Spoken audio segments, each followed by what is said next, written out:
Hi, Jeremy. Hi, Ronan. What are we going to talk about today? Coco Melon? Yes. Oh my God, we were talking about Coco Melon outside. I don't know who has kids, but Coco Melon is. Yeah. Does this room know Coco Melon? Because I did not.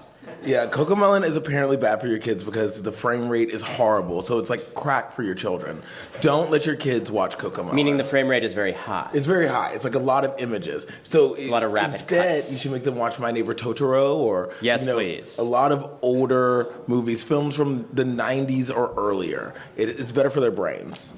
There's this Japanese concept of ma, which is moments of silence between action. Oh, wow. Which Studio Ghibli movies, Miyazaki movies really emphasize, and Coco Melon, not so much. Well, do you think, because you're a baby genius, literally, you just you have a PhD, a law degree, all these sorts of things. You went to 4 different major universities, I think.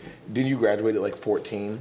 Well, I think I was just very, very insecure and needed a lot of validation from all the degrees. A lot of people before I finally learned, that doesn't give you validation. What was I doing? Well, people with insecurities often, self-harm in different ways. They don't learn. Right. I self-harmed by decades of over-degreeing. Yeah, there's worse spices, I guess. What did you watch growing up? I'm a huge Miyazaki fan. Oh, see, listen. And I trivia voice acted in a few. Wait, hold on. Yeah, you did. Okay, I know this. Because one of them you had your real name, Satchel. You were in.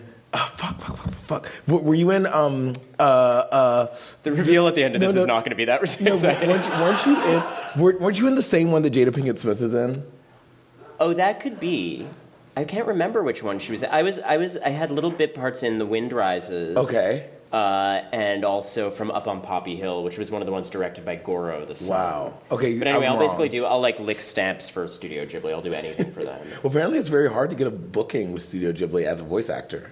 Yeah, they get amazing people. I don't know what the hell was happening with me walking into that booth, but I do have a little anime and video game voice acting side hustle. I've done a couple of video games. I got to do a motion capture cameo. This is not what you all came to hear about at all. Listen, but you know what? It beats to Coco Melon. Yeah. I did a little part, but very lore consequential in the sequel to Myst. Which I grew up on that series. Does anyone know Myst? Whatever, it's fine. It's a puzzle game for annoying people, right? It's like that's right. But it's basically it explains a lot about me that I grew up playing Myst. I played Myst. That explains a lot about both of us. But we didn't. My mom wouldn't let my family is a Russian novel, so there were 2 generations of 7 each in my family of siblings. And for my later generation, she decided no more TV video games.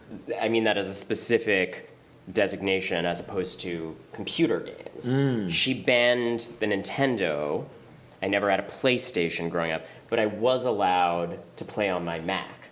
So this actually led to a very specific set of artistic preferences where while other kids were playing running and jumping games, I was playing what was on the PC, which was strategy games or puzzle games or adventure games that were very character-driven, very narrative.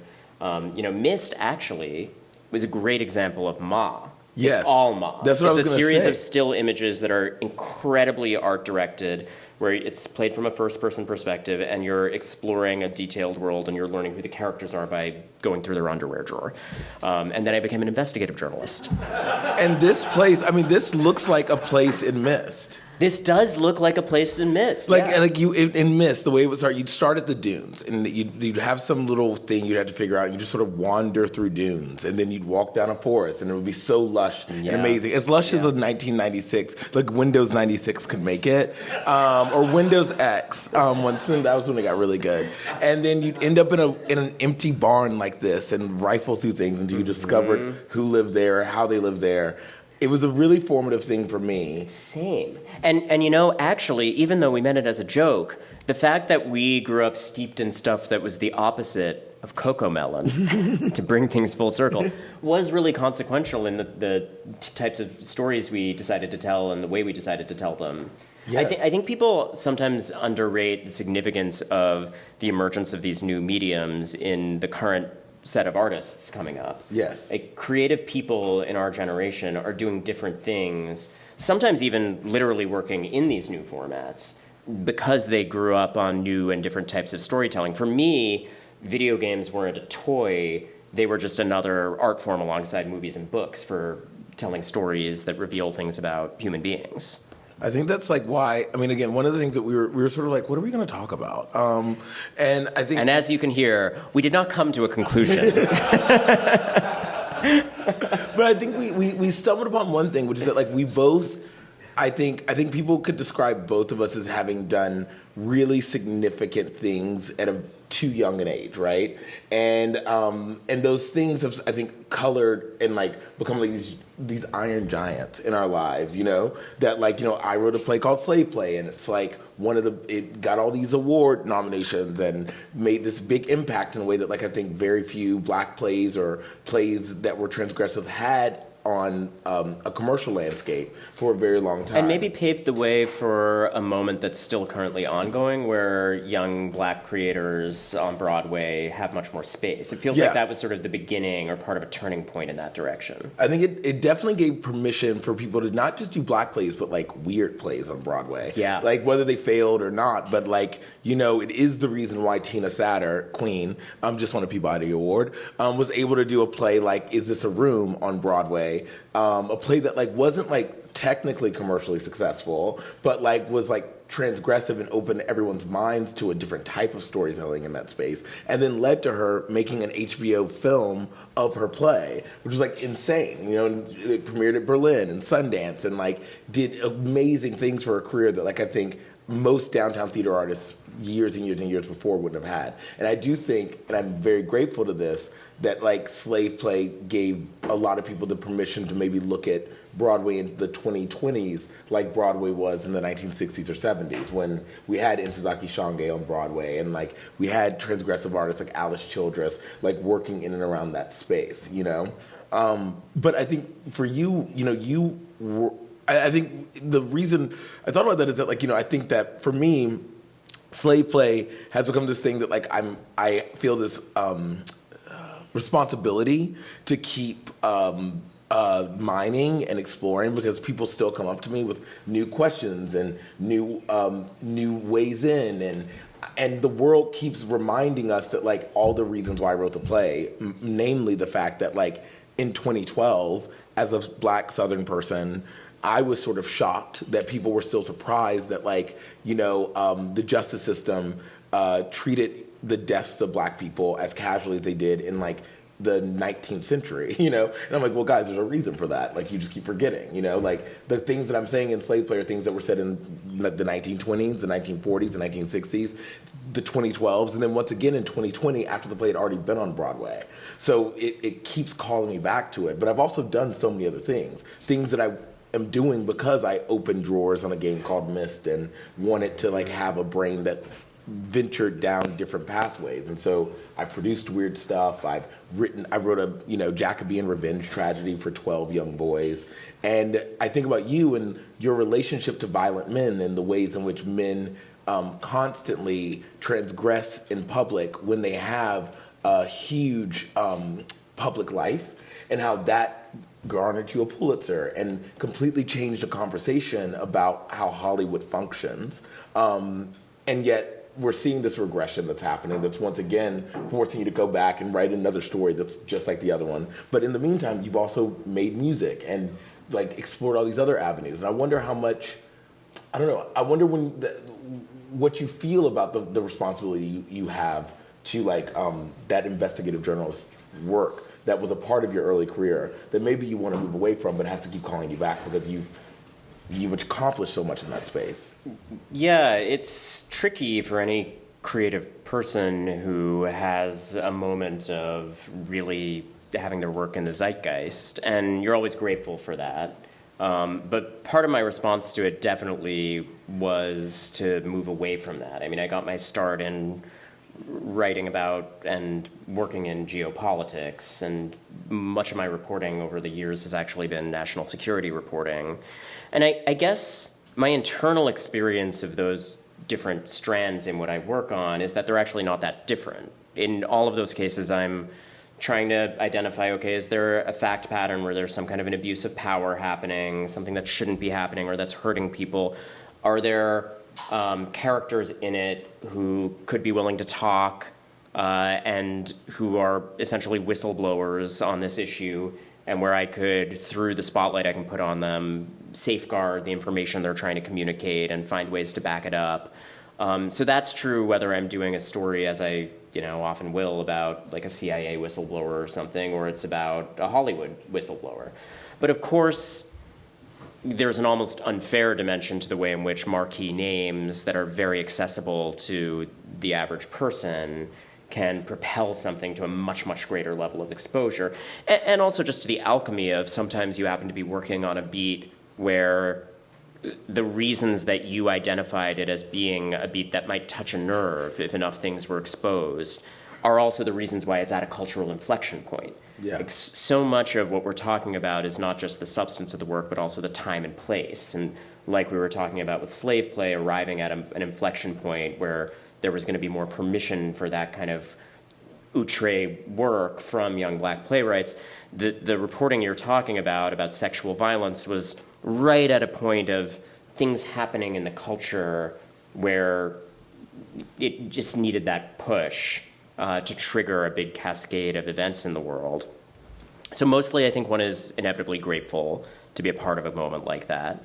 But definitely part of my response to it was, for years after that, I just did all of these really big stories that, demolished companies and created new policies and reforms, and that would sort of take over the news cycle. And I do think that was partly rooted in like the frenetic pace of that, where it was like I had conditioned people to expect like, oh, there's a new Ronan Farrow story dropping, and I was very hooked into the Twitter discourse about that, of people like waiting and expecting, and there'd be whole articles written by other reporters about what I was supposedly working on, and articles that I had actual consequence, even though they were speculative. I remember I was working on this, I did all this reporting on CBS that prompted a lot of reorganization of that company, and found that they had been covering up criminal activity at the company and paying people off, and it was a big body of reporting, and I'd been working on it for more than a year. And then the Hollywood Reporter ran a story saying, like, this story is coming. Like, there's a Ronan Farrow story coming about CBS. And it knocked $1 billion off the value of the company. And it was really, I remember sitting there with the fact checker and looking at, like, the stocks plummeting. It was really frustrating for me because they called me 5 minutes before it was going to run. And it was a good reporter who I won't name here, but she's like a very veteran person in the industry. And I was like, come on, insert name here. Like, I'm a peer of you're sort of treating me as a subject or like a celebrity, but I'm a peer here doing reporting, and nobody wants speculation about what they have or don't have out there right beforehand. Like, why are you doing this? What is the value to society? And she's like, nope, I have the scoop. I know that you guys are fact checking. Like, some source had called her and said, like, it's coming. And I think in one sense, the experience of that is really exciting, but also it's a bit of a destructive loop to be in. It's not ultimately what I care about or think I should care about most, like competing with the big moment you've had, competing with yourself and trying to just go giant over and over again. Like, our careers will feature other big zeitgeist moments, or they won't. But I think when I lay down and die and look back, what I really will care about is not how many giant moments were there, or moments that were received that way, and actually, instead, what was interesting? Yeah. What did I find creatively fulfilling? What maybe helped enlighten people in ways that changed their lives? Like, some of the stories I'm most proud of are nerdier national security stories that have really shaped case law on whatever the little sub-issue is, and didn't get as much play as a lot of my big marquee stories do. And I actually, more and more as the years went on after that inflection point you're talking about in my career, I've really gone away from trying to replicate and more into trying to at least maintain a balance between the big things that I know are going to be sort of catnip for the headlines, to do things that I just find sort of personally fulfilling and think might do some good, even without that attention. I mean, that's very, it's very affirming, because I think that the last time I was here was 2019. I was just finishing grad school. Before I went to grad school at Yale, I was a couch surfer in LA, ostensibly. Like, I had a lot of generous, kind friends, one of whom rents his very barn every July, right before Bear Week or whenever that is. And I never came because I could never afford it. But at the moment when I was graduating Yale, not only had 2 plays of mine been produced off Broadway, I was just finding out that I was about to go to Broadway with my first play. That had been produced, and I had been asked to interview Rihanna for the cover of T Magazine, which, and for those who don't know my play, Rihanna is like a major voice in my play. Like, I sample her song throughout the play, and this. For a stan, it was huge to be flown out to London to sit down with Rihanna and to have her talk about how she was going to see my play on Broadway when it came, and she did. And it was a really crazy time because it was this moment where I was like, oh, I can go from being someone who didn't have a place to live before I went to grad school to knowing that I will get a $45,000 advance check to go to have my play on Broadway, where minimum I'll make $8,000 a week on Broadway, and be able to save up enough money to live in New York comfortably for at least 2 years. Like, that was like huge for me. And then the fact that the play did what it did when it was on Broadway, and then garnered me like an HBO deal that gave me like a huge like runway to help buy my mom a house and like change her life forever, meant that like in 2020, right before the pandemic struck, I was saying yes to everything. I was like, great, because you can't stop. You can't go back to where you were. And the thing was, when I went to grad school as a weird little playwright who was writing like plays like Slave Play and Daddy and Water Sports and like Xander's This, a lot of plays you've never heard of because they are literally too weird and experimental to ever be on a commercial stage. I did not ever think I was going to go to Broadway. You don't write a play like Slave Play thinking you're going to go to Broadway. But once I did, I started competing with the boy who went to Broadway, and I was like, okay, great. So your next play is going to be even bigger. You're doing an adaptation of a Shakespeare play. Yeah, Shakespeare. That's what you're doing. And then you're going to do this. And then your next movie is going to be this huger movie than because I wrote a movie that came out and did really, really well. And I was like, the movie's going to be even bigger. And the next movie has to be at Universal. And then the one after that's going to be at Warner Brothers because it was going to be at Warner Brothers. And like everything was like, go, go, go. Because I was like, I got my mom the house. I'm getting myself the apartment. I'm going to get my nieces and nephews are going to be taken care of for college forever. And like, and because I had that real need to want to take care of my family, I also forgot about what I actually wanted.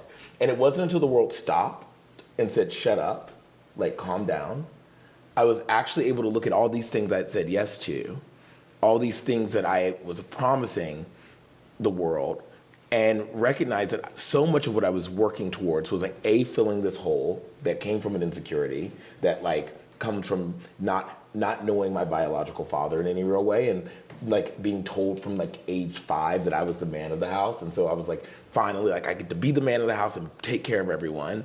And I also like was like trying to fill a hole that comes when you kind of say like, oh, like part of the reason I wanted to be an experimental theater artist was because I was like, no one's going to want me in the other place, right? And once I was wanted there, I kept trying to be at the cool kids table, the rich kid table. And I was like, but I had actually created a space for myself that was unique and special. And how can I like use all of this stuff that I have garnered right now from making a weird thing that went pop to actually mining and asking myself and my community what it needs to like provide the truest version of Jeremy O. Harris. And that's the thing that's not responding to the Twitter things that are saying like, is he like, does he have anything else going on? Right, what has he done for us lately? Yeah. You can get conditioned to be very, very sensitive to that. And reactive. Reactive. And I think it's a classic underpinning of sophomore slumps when you look at artists in any medium, that if you have a moment with some of your work, you can almost unconsciously slip away from whatever the process was, the things that were welling up underneath the surface that caused you to identify that project and that direction and do it in the way you did, which invariably, if that came up in your life in a point before you had one of those moments, are personal. Yes. And focused on things other than the public exposure feedback loop. Mm-hmm. And then into a very different framework of incentives, which is like replicating not the bubbling under motivating factors that led to this creative shape that resonated with people, but instead trying to reverse engineer in the opposite direction and replicate the shape at the end. Yes. Which I think is a really valuable way of looking at things as a creative person. This actually bizarrely brings the conversation back. When I had done a couple of things for this studio that made this game that we're obsessed with that no one in this room has heard of, Myst, which was a cultural phenomenon. It was huge. It drove adoption of the CD-ROM. It was like the first thing that required CD-ROM. So all the computers came to have these drives, partly because of Myst. But I remember I had done a couple of voice acting things in different, like, small experimental VR games for them, and then they said, we're remaking the second game in this series. Will you play a little part in it? And so I flew out. I did this crazy thing. You know, obviously there's, like, no money or glory in it. So it's literally just this deeply personal thing of communing with these artists that I really love. I, flew out to Spokane, annoyingly, Spokane, they twice. Live there? They're in Spokane. That's crazy. Yeah, they made Myst, like, in a garage. Well, I guess it's in the close woods. to Microsoft. And it was really interesting sitting with them. I had a conversation that was almost exactly like this, because they also were a studio and were individuals who had a giant thing. And I think one of the things that I really respect in their work is when they made the sequel, this game Riven, that I was in the remake of, they did the right thing and made another deeply personal, character-driven project that was not really trying to replicate the superficial aspects of the previous thing that was so giant. And that was actually deliberately so challenging that it was very alienating to people in some ways. And with time, it was sort of a medium hit, and with time, it's become to be regarded as truly a great piece of work in the medium, and I think it is. It was very futuristic in its design sensibility. And I'm arcing gradually to a point that I promise actually will have some resonance in this conversation. I had a conversation with one of the directors who had been on that original game and had come back after all these years. Two of the core creative people involved in Myst and Riven did nothing afterwards. The two, like, the main sources of the creative juice. There was one other guy involved who was more on the business end and producerial end, and he kept going with the studio. But the guy who did a lot of the art direction and the music with one of the two brothers, and then this Disney animator who came in, who had also been part of the artistry of it in a very hands-on in the weeds way, they had these creative slumps afterwards. They never, they had this giant hit, they made a bunch of money, and they didn't do anything. And I was talking to one of those guys, this former Disney animator who had done Riven, and then nothing for years. And that game is actually about a guy who has lost his wife and is really isolated in this world that he's sort of colonized and is exploiting the people and the resources in the world. And you gradually, if you really do enough rifling through underwear drawers, which is the gameplay dynamic, you realize that he's deeply mourning and isolated from his society, and that's where the lashing out comes from. And this guy who had come back after all these years of doing basically nothing to direct this remake was talking about how he had just lost his wife and how actually he wanted to come back to this material not to replicate, but to put something new of his grief into it because he related to that character in a new way. And I thought that was so instructive and such a perfect illustration of the point we're making, that it really takes work to get back to basics and realize, hey, that thing that resonated with people, it resonated because I wasn't on a quest for that resonance. I was looking at other things. In my case, it was seeing certain things in the world that I knew would touch a nerve because my own personal experience and the experiences of people around me showed me that. And so it really does take constantly pulling yourself out of the feedback loop that's created by all these devices around us all the time and by any amount of public exposure, and going back to those basics, replicating the underpinnings, not the end result. I'm so curious what your other basics were, because I know, for me, what I realized was that there were certain things I had said yes to that were very much aligned with my core being, right? And the reason I was not able to see them as clearly as I wanted to see them was because I hadn't done the thing that I got to do in 2020 because I'd been running so fast, which is that all of my work comes from the fact that I am a sponge. My sixth grade social studies teacher said that about me. She was like, Jeremy talks a lot in class. He's always raising his hand, but that boy is a sponge. And she was like, he might not want to do his homework, but he always knows the answer. And it's it's true. I would read and watch everything all the time. And like, somehow like, in the plays you'll read, there'll be like a weird reference, like something that feels like uncanny inside of the work. And it's like, someone will ask me what it is. Like, oh, that's a reference to like this anime called Haikyuu. And they're like, what? And I'm like, yeah, I like really love this volleyball anime. And they're like, what the fuck? Because like, it's juxtaposed with like this, like, thing I read in a Fred Moten like poem. And then that's juxtaposed with like something I've read in a Saidiya Hartman book. And like, and the thing that had happened in that rush to like produce for everyone and to keep making was that I wasn't filling my well with anything. I was just pushing things out. And so for 2020, I just got to like read more, like watch more, like engage with my actual like core self. And it was like amazing to realize that that for me to actually write well, I have to feed up a lot, like with a lot of different weird shit. And then I cut myself and let weird shit just bleed out onto the page and then give it to people. And like, and sometimes it works, sometimes it doesn't. But like generally, I think because it's like this ritual for me, it does connect on a sort of spiritual level with people. That's why like things that shouldn't work sometimes work. And when I'm working just to work, to make, to like get the Twitter announcement on film updates or whatever, and have people get excited or angry about what I'm doing, it's never connective as when I'm really playing out the ritual of how I actually make my most honest work. Which takes courage, because you have to be willing to step away from the thing that's worked and the obvious path. And you have to kind of, in the current climate where we're so over-communicated to, disregard the people saying, what have you got for us next?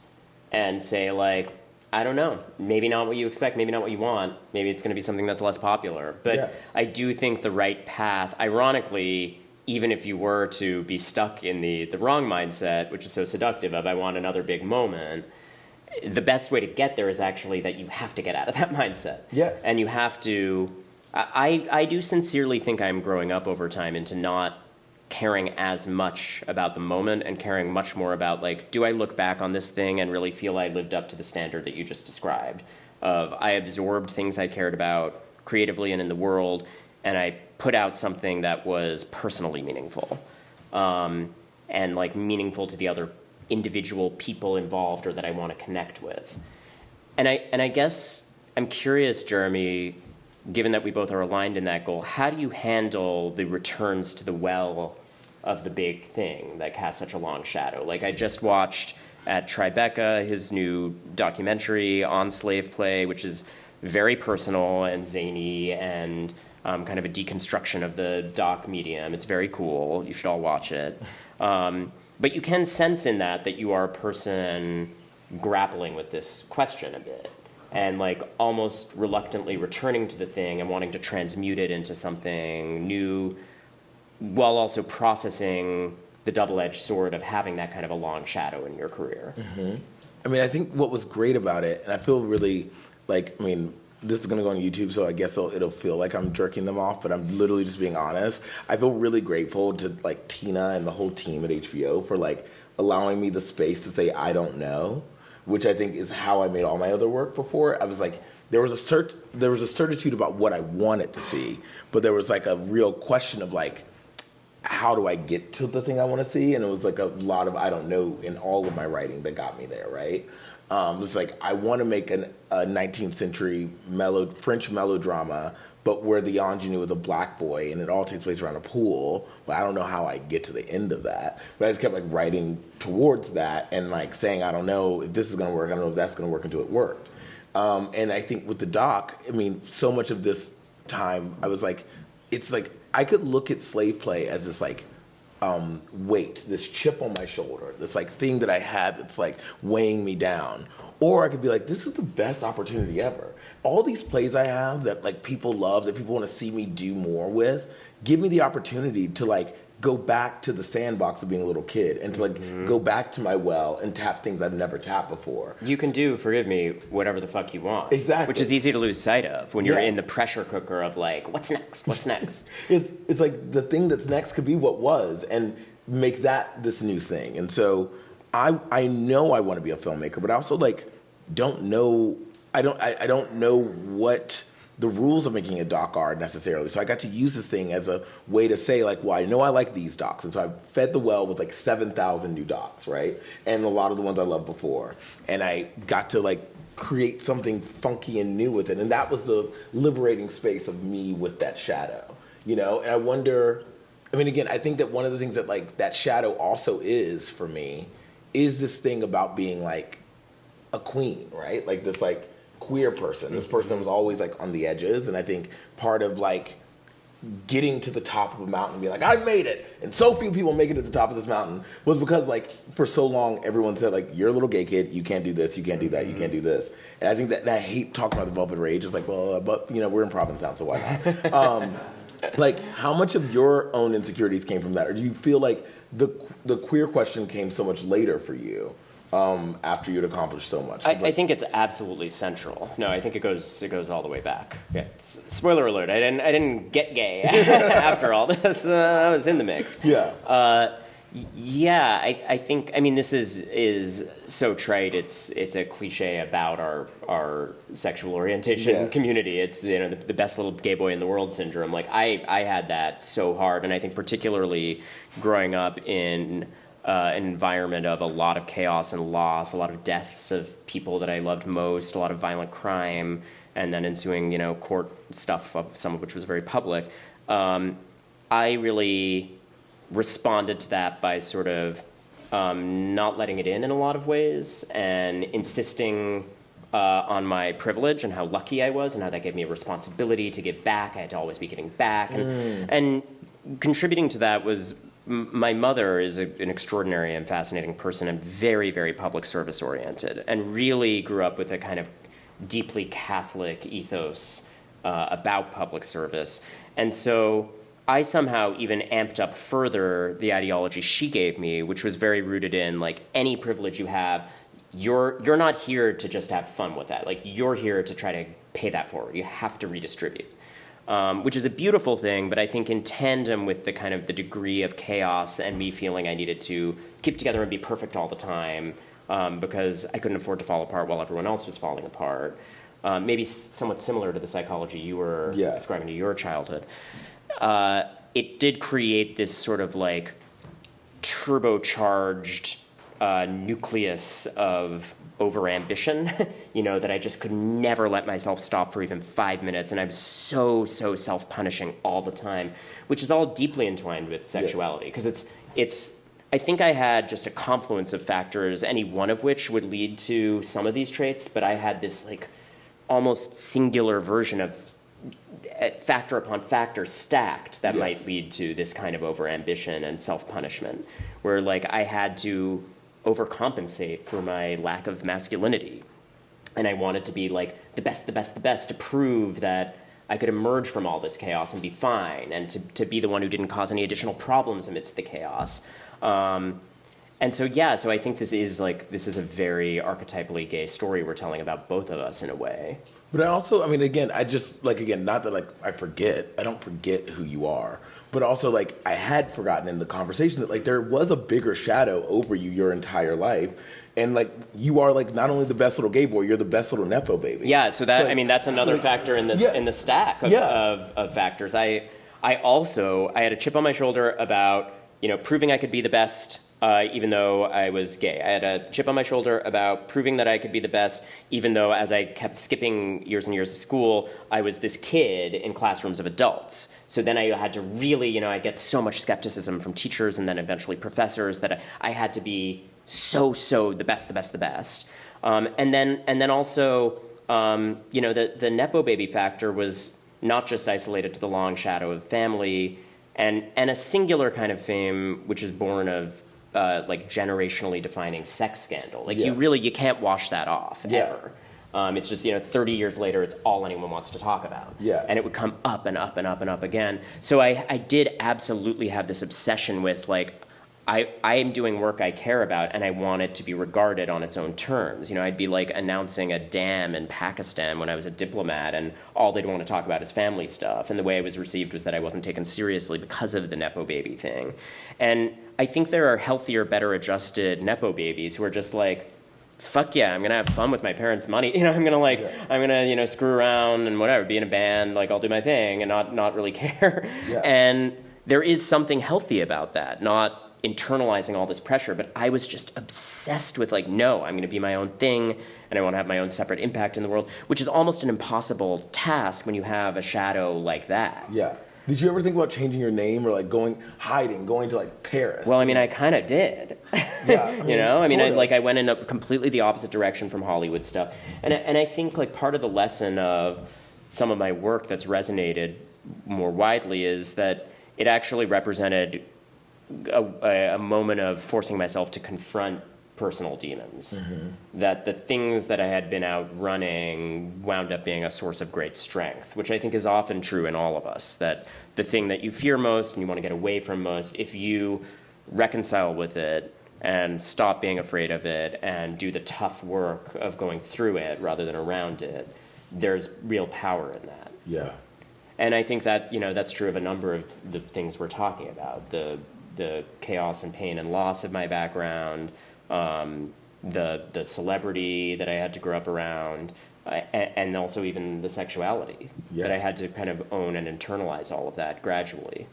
So how have you, because I think I'm so curious, knowing that you've overachieved for so much of your life, you've now come to terms with not wanting to top yourself every time, right? No pun intended, but you've come to this moment now where you are starting to seem like you have a healthier relationship to what your success is and who Ronan is. How do you relax now? How do you congratulate the little boy that worked really hard all those years to overcompensate? Do you, or do you still just keep working? I think it's a work in progress. I mean, I'm very lucky to be, my boyfriend is here tonight, and I'm lucky to be in a relationship with someone who I think sees me very fully and has really helped me with these issues.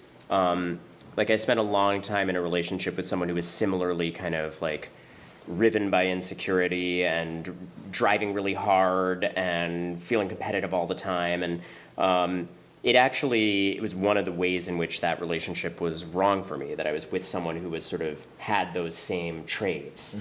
And being with someone who is much more kind of just well-adjusted in a normal sense, and can tell me hey, you can let go of the essentially narcissism of thinking you have to save the world all the time. You'll find creatively fulfilling and interesting ways to help, and you'll keep that goal a bit, but also it's okay, you can catch your breath a little. And it goes back to the conversation about refilling the well. Yeah. I was so impressed. I was having conversations with writers about adapting something that I had written, and I remember I'd gotten all these incoming calls from people, and it was right after Michaela Cole had done I May Destroy You. Yeah. Best show ever. Which is incredible and very personal. Yeah. And idiosyncratic in the way that a lot of the powerful work is that we're talking about tonight.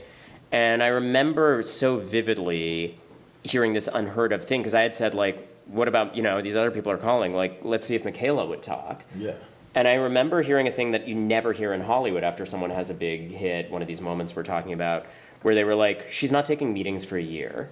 She's going off the grid. We kind of can't find her. Yeah. And I've since become friends with Michaela, and she's told me about that process in that moment, which I was always so impressed by and kind of learned from, where she literally, she went off to Cologne, Germany, and, went on an exploration of really avant-garde techno music, and found herself and refilled a lot before launching into her next thing.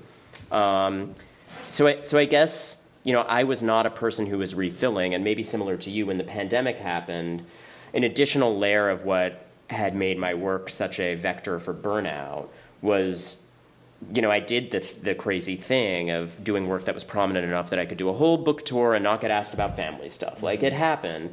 But then I also became such a target, and it was just as fraught, maybe more so.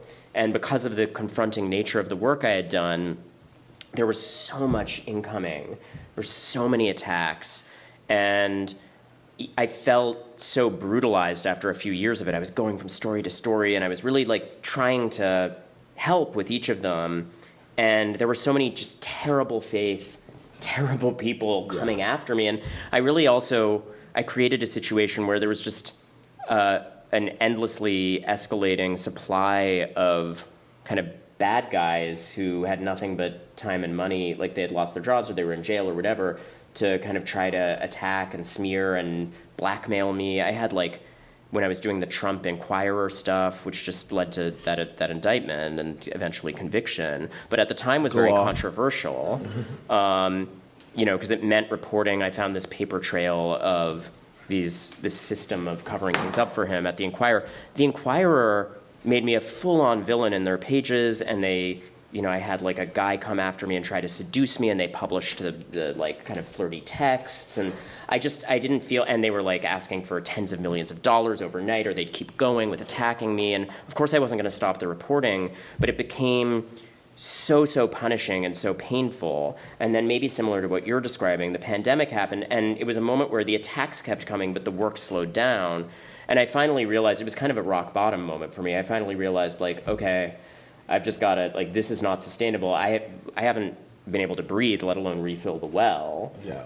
And it's funny, I'm so wired for that kind of hyper over ambition that at the time, the way I framed it was look, I'm not going to be able to convince myself of these loftier goals, but at the very least, I can understand that the work is going to be better if I refill, if I reorient and take more time and have more to bring it back to that. Totally. So I guess my question, thinking about the Michaela story and the one that you told about your own refueling practices, is just purely as someone wanting practical advice. How do you maintain a regimen of regularly refueling? Because I do find it is something that I have to constantly come back to. It's not I had this epiphany and I sought therapy and slowed down and reoriented towards things that are personally meaningful and then I'm done. Great. It's I have to always, when I get into busy work periods, remind myself, no, have a moment of stillness, read a new thing. Mm-hmm. Reading is one of my great loves, and there's long stretches where I'm not reading new things, especially new literary fiction, things that might fuel me imaginatively. So how do you keep that a part of the fabric of your life? I mean, so spoiler alert, you don't fix yourself in 3 years. You had to keep reminding it. It's so fucked. And I know. I just had this great moment though of realizing so 2019 was the last time I was here. 2019, the end of 2019 is when we met the first time. We were both on the cover of Out 100. We met briefly in this little dressing area when we were both going to be on the cover of the magazine, and I was like, "Hi, Ronan," and you were like, "Hi," and I was like, "Hi," and then you were like, "Oh, hi," and I was like, "Oh, hi," and then we became friendly. But then post COVID, a mutual friend of ours really smashed us together, and we started hanging out a lot. And I saw you going through this sort of nascent queer awakening in a way, because you were just becoming your own man, your first time having an individual queer life and not a public relationship queer life. Yeah. And I think that to answer your question, getting back there, I think you and I both started refilling the well, at least in one way, socially, right? I think that we have a crazy friend in our life, a mutual friend, who forces us to go out to dinner and hang out with new people and get new stories. Yeah. At least once a week whenever she's in New York. And I think that that in and of itself is a new way that I'm allowing myself to refill the well, while also reckoning with the this constant overachiever mentality I have that I've just put into different forms of work. I think it's really funny that I'm in my writing, I've learned to refill the well and do all this stuff. Yeah, that's true in my writing, but girl, I started a production company. I decided I was going to be a producer and produce 8 things simultaneously, which is psychotic. I have a play running off Broadway right now, a play about to run on the West End, both of which I'm a producer on. I have 2 plays that are scheduled for the West End next season. I have a movie I just closed on, or 2 movies I just closed on. I have 2 TV shows I'm actively writing, 2 TV shows I have in development, and the only way I'm able to find a space to really refill my well is at these weekly dinner parties, which has been so affirming. And I think allowing myself that reprieve has been really nice. But I also have started a journaling regimen where I like put a little alarm on my phone that says like, Jeremy, for the next hour before you start your writing hour, because I try to write for at least an hour to 2 hours every day. Before you start your writing hour, you need to read something new and meditate. And so I like read like 30 pages of, or whatever I can get in like this one book I have, right? I've been working on this book for like 4 months now. And then I try to write at least 1 to 2 lines on my Notes app diary. Because now like there's a new app, a diary app on your phone now. And that's my like way of refilling and expelling a bit in the midst of like heavy workflow. Yeah, I've been chipping away at Doña Flor's Two Husbands, Jorge Amado. Yeah, I don't know that. Which is very good. And I'm just starting rereading the Puttermesser Papers, which is a Cynthia Ozick novel, because I wanted to. The New Yorker asked me to write up like some book that I've always loved. Do you count work like that as reading? Because if that's so, I have read a lot recently. I'm the president of the Yale Drama Series Prize, and I'm picking the winner this weekend. And I've read 100 plays this month. Right. No, it is a different conversation. If the moment there's even a minor work incentive, right? This is about carving out time. Yeah, carving out time to read something that's just for fun. Yeah, that's right.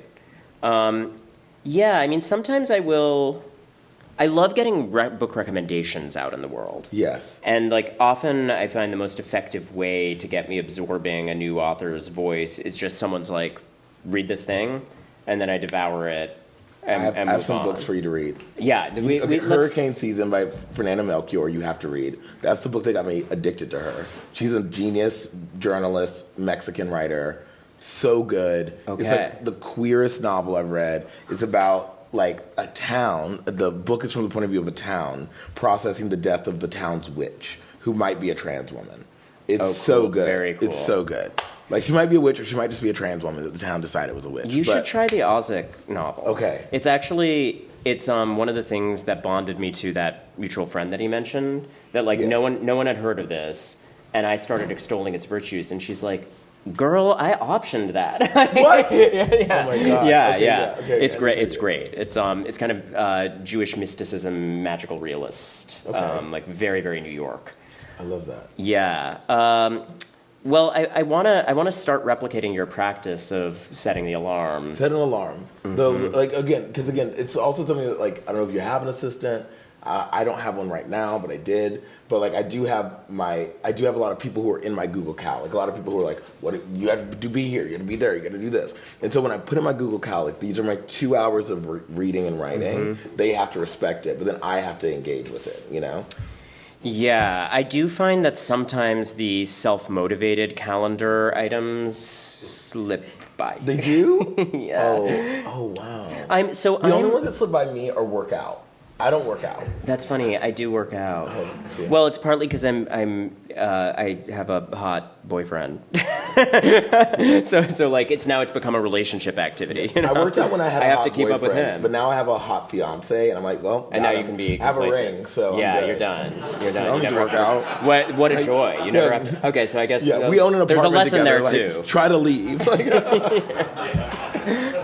I guess the thing that I want to know most, having gone through all of this conversation with you, is to go back to the childhood portion of it for you. Like, what is it that created this? We're very similar people in a lot of ways. Yeah. And I explained a little bit about the Mama's things, boys. Definitely that, among other things. What is it that created that hyper ambition in you?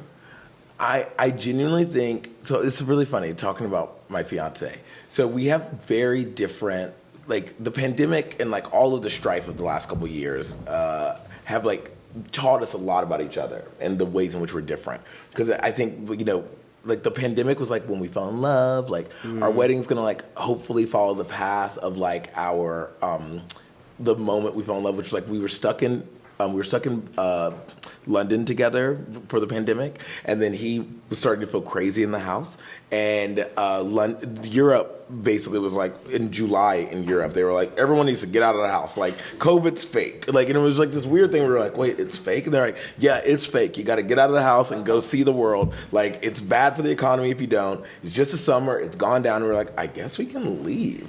And but we couldn't go into EU. Like, I couldn't go into. He could go into the EU. I couldn't. And I was definitely afraid of COVID. And so I ended up getting someone ended up offering me a job in Austria, where there was the only theater festival in the world was happening in Austria in July, the Salzburg Festspiele, which is like, and Milo Rau, one of my favorite writers and directors ever, was doing a show there. And I was like, okay, well, I will leave the house to go see a Milo Rau play. So I like double masked it. I got a German magazine to like give me a visa for like 6 months, like to be in Europe, and then they photographed me and paid me, whatever. It was stupid. Anyway, so we go to the Salzburg Festspiele. We see this play, I take my pictures, and then I'm like, I can be here, you are an EU citizen, so you can be here. Let's stay in our car and just drive through from Salzburg, Austria, through Slovenia, into Italy, and then see where we end up. And here's the thing about the pandemic that's insane. Every 5-star hotel, every 3 Michelin star restaurant was empty and open. Doesn't make any sense, but you could stay in a suite in the #1 hotel in Slovenia for 60 euros a night. It was crazy. So we drove through, we fell in love with each other in this amazing way. This isn't the question you asked, but it doesn't matter. I just want everyone to know my love story. It was fun. Yeah, I'll remind you, this was a response to a question about his childhood. Exactly. No, but it's getting there. So, but then we wandered through, we got to see all this world that I didn't get to see, because I didn't get to travel as a child. Like, I never, I got on a plane when I was 15, graciously, because my mom worked her ass off and allowed me to give me like the $1,200 to go on this like trip I had won. Your mom's so cute, by the way. She's in the film. She's the best. My mom is in the film. But she worked really hard and got me, because I won this French language thing, because I used to be able to speak French really well, whatever. That was the only time I went to Europe until I was like in my late 20s. So I got to explore and see the world in a way I'd never seen it before with this person, and we fell deeply in love. And then we got engaged, and it was really fun. But then like the thing about being in a long-term relationship started to happen, where we had to see what our childhood traumas were when like hard shit happened. And because I grew up with a mom that was super, super Christian, but also like loved me unconditionally. So she wasn't the kind of Christian who was like, you're gay, get out. She was like, oh, you're gay, God made you that way. You've been the same since you were 2. I can't imagine that it like is some demon inside of you, but like we grew up with very, very little. I have this sort of like rose-tinted, this wild optimism. A wild optimism that was affirmed in the most fucked up way when like somehow I had a play that shouldn't go to Broadway. It was almost like every single one of my mom's prayers were answered, right? But like when I was little, one of the things that was told to us at church by some pastor, which like probably put some fucked up seed in my head, was like, the Lord has told me that this child is wildly blessed. He is a special boy.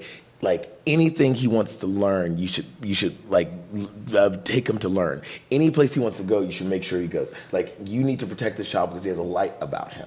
That was this weird thing. Some pastor told my mom, and then and so everyone at the church like would give me books to read and anything. I was not barred from watching any movie, because he had said like anything he wants to learn about, let him learn it. So I was able to just like soak shit up all the time when I was little. And my mom put me into private schools, and I made good grades. And I don't know, and I felt like I had to meet.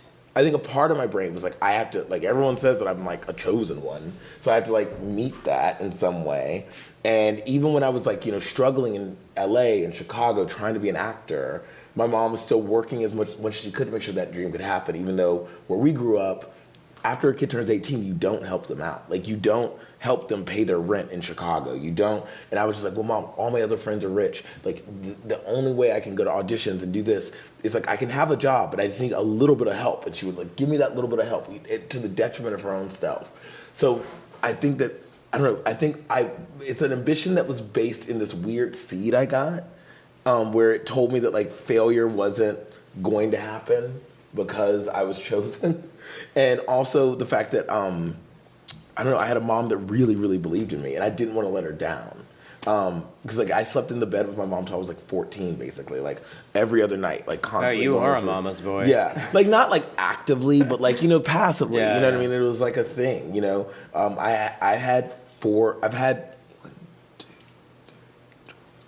I've had 3 stepdads, and a lot of guys go in and out of my mom's life. So I was like always like the person who would come and like hug her, and we'd watch the movie together, and That's like beautiful. So I think being a Freudian mama's boy is part of where this ambition comes from, and it's very interesting because my partner, only child. Child of immigrants who had to escape a wild revolution, and he grew up believing that no matter how excellent you were, no matter how great it was, anything could be ripped away, and like the fascists could come in and like kill your whole family and take all the money out of the bank. So he like very much has a very different relationship to strife than I do. So like it's hard, but it's just hard because God's giving us I don't actually believe in God in that way anymore, but like you're an optimist. Yeah, I'm an optimist. I'm like, it's gonna work out, and it's like, and he's like, the minute it's a little hard, it's gonna go to hell, Which is also my framework. Well, I think that I'm might be used Jewish to things a being. little bit too. It might be, Catholic too in a way that it is. These are all cultures with a strong ethos of catastrophizing, you know? And I think if you couple that, or whatever version of that, cultural background with loss, I saw everything get ripped away. Yes.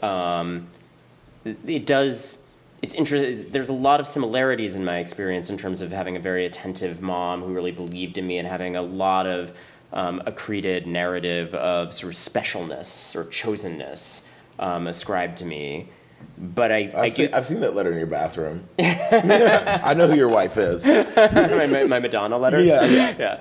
He has letters from Madonna in his bathroom. From when I was a little kid. I can't wait to grow up so we can get married. And I'm like, that is crazy. I could die. She was very sweet to me.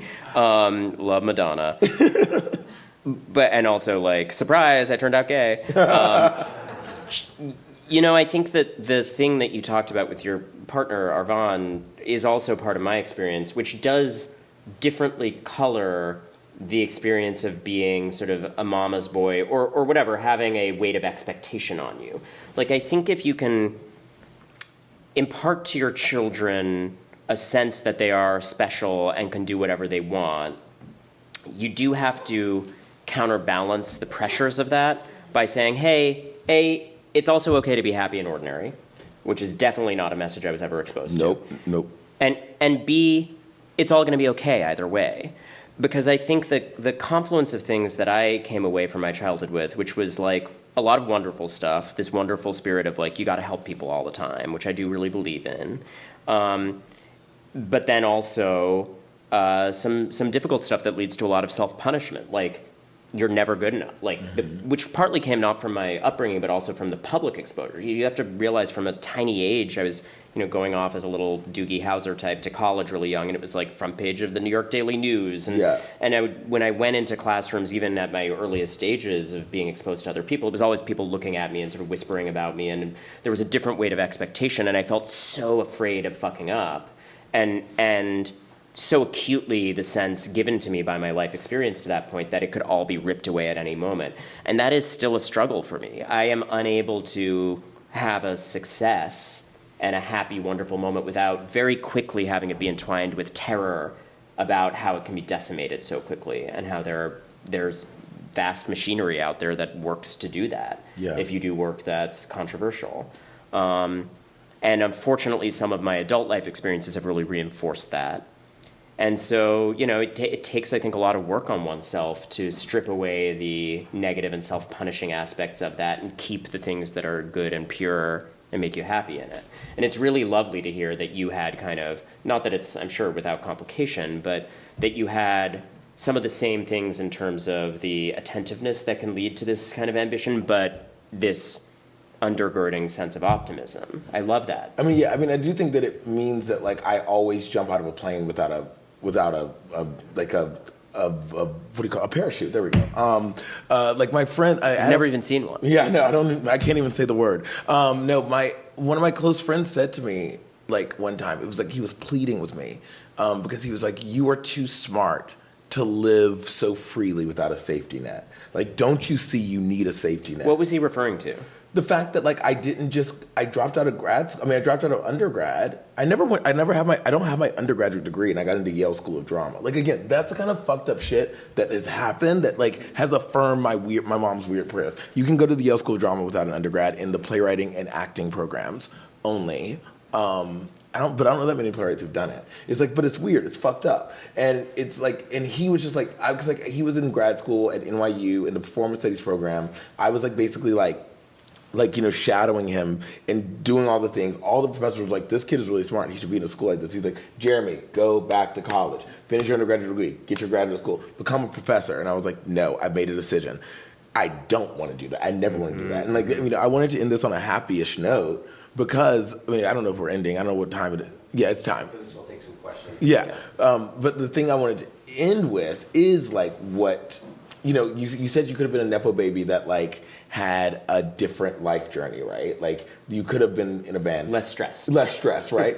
My thing is I'm still interested in the different universe I live in where the choice I made as a child is the choice that actually happened. Because part of the reason I was so stubbornly, I'm a Taurus moon, double Gemini Taurus moon. So one of the things that I was so stubborn about was the fact that like I made a choice to not be the academic when I was very young. Like when I was 13, up until I was 13, I was like, I am going to be a lawyer. I'm going to go to University of Virginia undergrad. I'm going to join this fraternity. Then I'm going to go to Harvard Law School, become a lawyer, and then like save Danville and Martinsville, Virginia with like my amazing lawyering skills.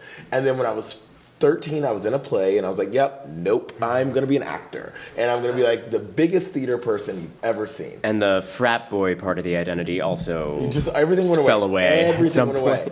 But I do think that there's another version of my life. I love to argue. And I love, like, my fiance's, like, technically a lawyer. And, like, part of our love language is arguing, right? And I do wonder in what universe, how happy or not I am as like a successful lawyer living in New York and going and supporting theater with money and not fearing everything being ripped away because AI is gonna take my job, or whatever. And I wonder what your alternate reality version of your life is, like where you are a more relaxed version of yourself.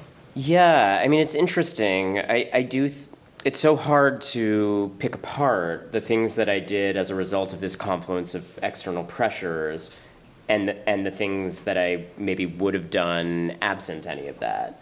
Like, I was very much a science nerd kid. I always had lots of tanks of different animals, and I was, like, giving them growth hormones and stuff. I had a real... It's, like, a little dark. I was always ordering more animals from biological supply companies. I hatched a bunch of chickens under my bed in my room, and then my mom's like, these aren't guinea pigs. And I was like, no, they're not.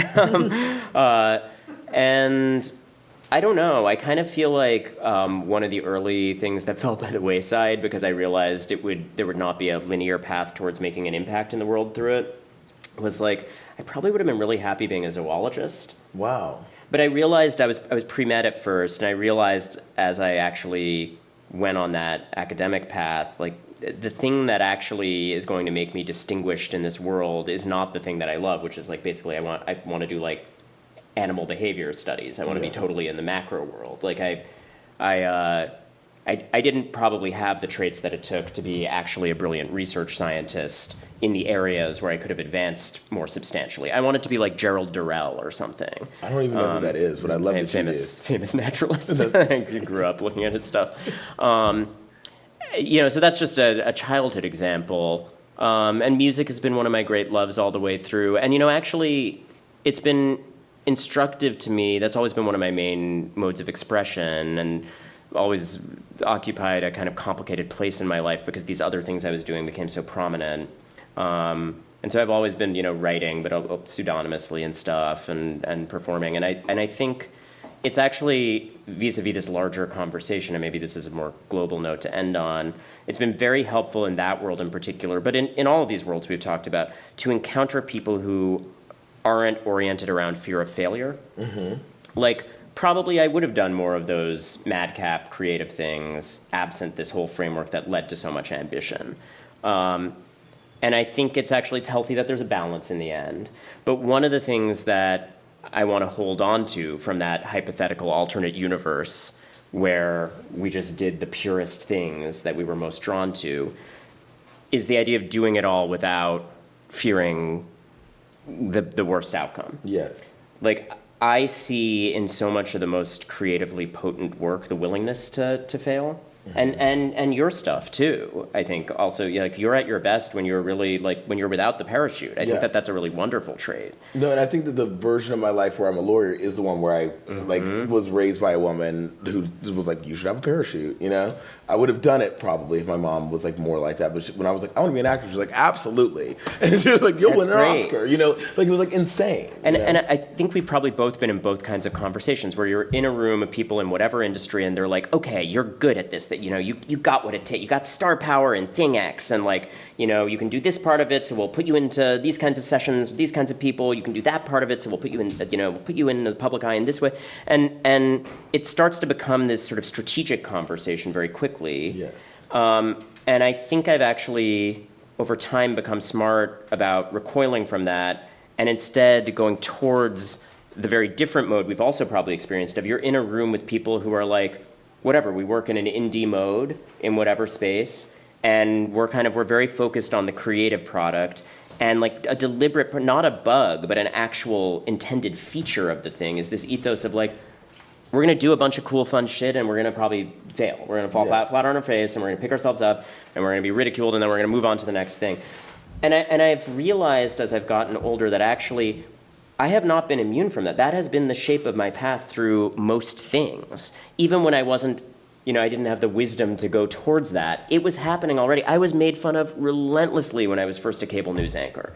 Like, oh yeah, I remember that. It was a free for all. It was so completely abjectly cruel, and I was so scarred by it. And it took like then a year in, you know, they start to say like, oh, actually he's pretty good. Oh, he's doing interesting stuff, and it takes that perseverance in everything.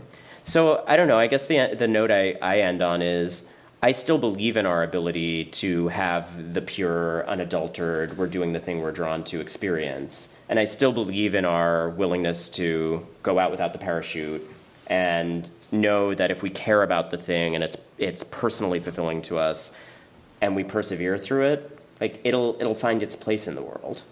I agree.